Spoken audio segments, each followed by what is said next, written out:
Hey, what's up? Welcome to the first inaugural episode of Dan and Devin Tech Talk.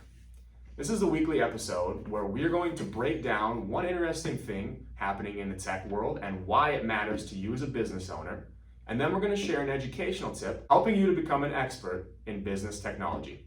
I'm Devin Sardelli, Sales and Marketing for Silicon Plains. And I'm Dan Polk, CEO. Today's topics we're going to talk about is TikTok selling your data to China, and we're also going to share a tip about fake cybersecurity and how you can avoid the smoke and mirrors game. That's an important tip. I'm looking forward to that one. I'm going to go on a rant.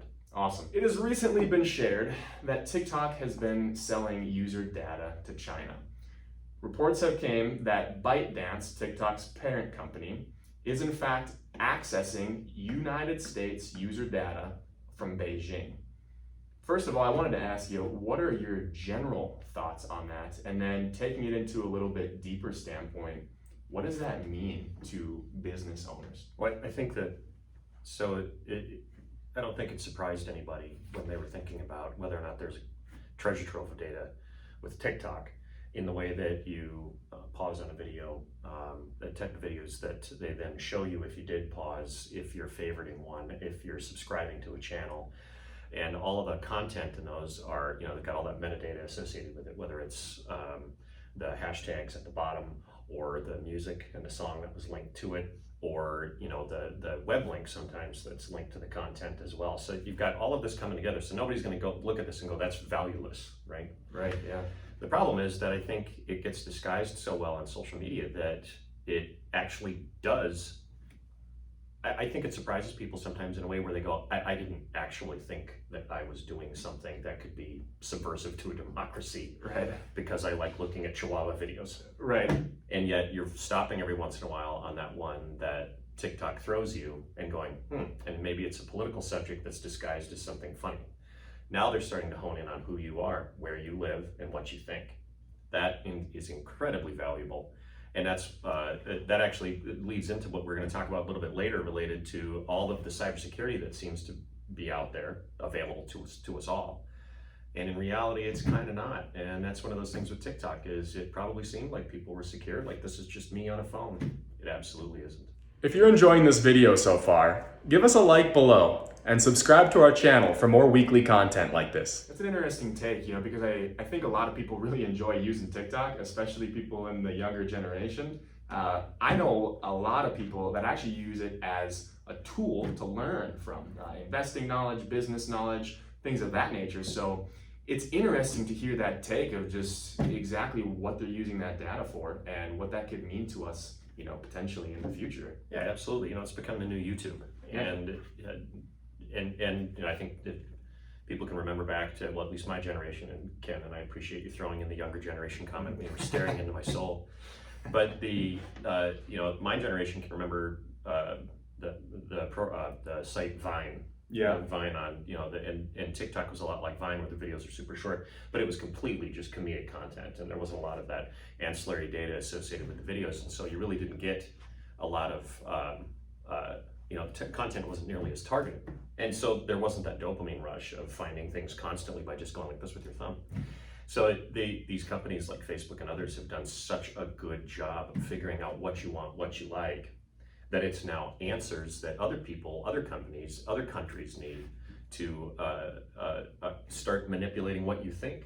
Because if you think about it, and this is the part that really scares me, all they have to do is start sending you content that's slightly different than what you were seeing before and enjoying before. So you go into a political video and you look at it and you're like, yeah, that absolutely jives with how I see the world.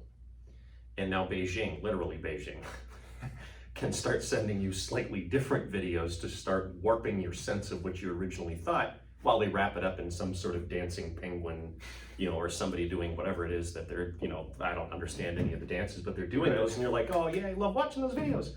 And yet they're throwing all this kind of subliminal content in there. It's as nefarious as it's ever been, scary stuff, and a person has to be aware that those are going on. But here's the thing, I think we just have to keep going on and enjoying it right now.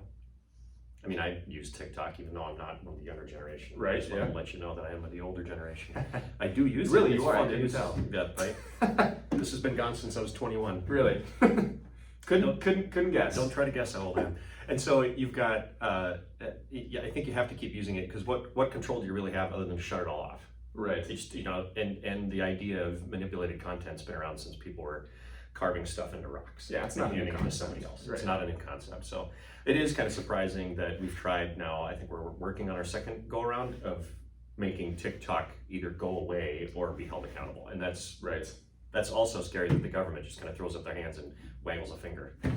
Probably because they're buying the content. No. Hey, don't sell your data to communist China. Definitely don't do that. So I think, and that's kind of the lesson of the day, right? Maybe the interesting thing that happens is, or that people might get out of this is when you're using a program like TikTok or any kind of social media that's out there and you're thinking about, what are my risks?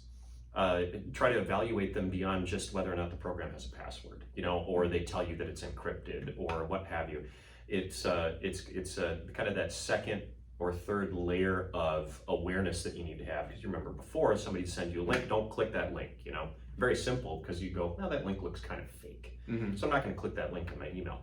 Now it's when you're using this program, are you giving up information by just pausing on a video? And if you are and you don't like that, you don't really have much choice, you shouldn't be using that program. So kind of have to think a lot harder about what we're doing online and whether or not it's affecting the way that we see the world. Absolutely. Is there any advice you would give to business owners right now that are using TikTok as a major marketing platform? I know there's a lot of businesses that rely on that organic reach as a strategy of their marketing campaign to get consistent clients. There's a lot of people that sell directly on TikTok. It's a great question. So what would you recommend to those businesses? I don't think that, and this is my opinion, of course all of this is just opinion based, but with a little bit of research like anybody can do, but I don't know that, the parent company and all the others involved in TikTok really care that much about businesses using it for marketing content. I think they care about the average consumer because that represents the vast majority of who's giving them voting demographic information or what kind of products do you like to buy if you like these other types of videos, kind of information that's super valuable and it directly makes them money.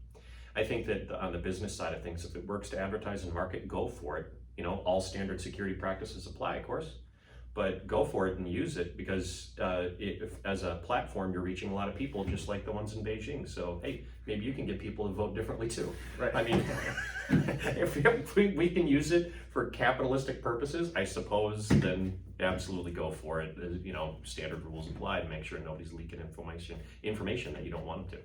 Yeah, I would definitely agree with you on that. I think as long as it's a value to your business, it brings you clients, it brings you capital, hey, go for it, just be careful. Main thing is just understand what's happening. As long as you understand what's going on and what you're doing and what you're committing to, then go for it. Yeah. We're all ears. Keep tabs on it and shut it down for the individual employees. Just turn it off. There you go. Just turn it off. It's not working.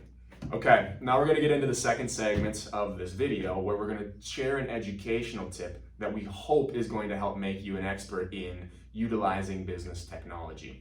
So today's topic, we're talking about fake cybersecurity. Right. Now, off the jump, that just sounds like a weird topic. I mean, people think, what are you talking about, fake cybersecurity? So let's just start by diving into that a little bit. Dan, with your expert opinion, especially with your extensive career in managed services, what is fake cybersecurity? That's the second time you referred to me as being old in a kind of a... Sorry, I'm trying not to be a dick, but sometimes this media thing, it kind of gets to you a little bit. Gets to you. Yeah. You just don't have a soul. I kind of lost it on my second week here. Right, yeah. So fake cybersecurity, right? So this is something I see all the time, everywhere, and I would say most companies advertising some form of cybersecurity that they're going to get to you as a business is not actually cybersecurity, and it starts at the sales process. And this is the part where it just absolutely seems like the best thing ever. But I'm going to give one fantastic, really good tip that I think would work for everyone to out the fake providers of cybersecurity. They look a lot like us. I mean, they're not us. We're not fake, and I'm going to tell you why we're not fake. But they look a lot like IT companies. And what happened over the course of the last, I'd say 15, 20 years, is IT companies that used to be more focused on repair. Something breaks, they come in, they fix it. They're kind of like the handyman of IT. Right. Had to shift into a different model because stuff started breaking less, and companies like ours started charging a flat rate whether it's broken or not. So they had to go and move into other areas of IT. And cybersecurity is a completely different animal. It's super complicated. what they'll do at the sales side of things, remember, this is the big tip, we'll come in and they'll say, look, we're going to run a network scan or a cybersecurity assessment. And they'll call it all kinds of things. And it'll probably involve words that you don't really recognize, but it's a cybersecurity report. You'll have a lot of green and red, in the report results when they run it. That's all well and good. Those are typically really good tools. So what they'll do is they'll go buy the tool and then run the tool on your network and decide, or the tool will decide, are you good, thumbs up, are you bad, thumbs down? Would you be compliant if you're using credit cards? Would you be compliant if you're subject to the rules surrounding HIPAA or private health information or whatever? So they'll run this report, and this is on the sales side of things when they come in and they say, we're better than your current provider. The trick isn't the report. The report's gonna have red on it. Very few companies are perfect. But what you have to do is hold them accountable if you decide to go with them to producing a better outcome for you. And that's where you quiz them on the sales side of things. You stop them from being just someone who can run a report, and you start digging into whether or not and what they can actually remedy the problems they find by saying things like, okay, you ran this report and you say everything that we have is bad and our current provider is total junk. They're not paying any attention whatsoever. Fine. That's great. We can probably find 3 or 4 other salespeople who are going to run that same report and get the same results, right? What is the very first thing you're going to do to fix this? How long will it take you to get it done? And watch the salesperson. Chances are they will stumble and not actually know what the first step in remediation for some of these problems is going to be. Right. Also ask them, who do you have on staff that's actually trained in either helping companies become more compliant with HIPAA laws and regulations and rules, and same with credit card transactions, private health information, social security numbers, identifying whether or not something should be encrypted, and on and on. And we'll put a link to some of these questions either at the end of the video or on the web. Since this is our first one, I don't know how the technology is going to work out. But we'll make sure that we've got this list of questions to ask these potentially and probably fake cybersecurity companies that are really just IT fix-it guys with a report tool, how to have you hold their feet to the fire and make sure that you're not paying for something you're absolutely never going to get. That was well said. Very well said. Thank you for that. I've been in this industry a really long time. Awesome. Yeah, I can definitely Like tell. a really long time. Really long? You're old? You're giving me how gray, old are you you're again? giving me more gray hair right now is what you're doing. Someone Complains is an IT provider in the upper Midwest. We are a managed service provider. Our specialty is relationship building with clients. And so we do that. And when that relationship is great, it produces better outcomes that business owners can feel. We've got offices in Denver, Colorado, Bismarck, North Dakota, and we are on a rocket ship of growth right now. We're currently in the top 15% size-wise of all IT companies around the world. So we're very excited about it, super proud, and we hope that when people look at these videos and consume them, they get something valuable out of it. If they want to learn more about who we are and what we do, we'll provide a link at the end of the video. Hopefully Devin will get that done if he's young enough to understand how all this works. I do know how to use technology, so I think I'll be able to handle that one. Believe we want to see. Thank you guys for tuning in. We appreciate it. Catch us back here next week. We'll be doing another video. Till then, stay classy.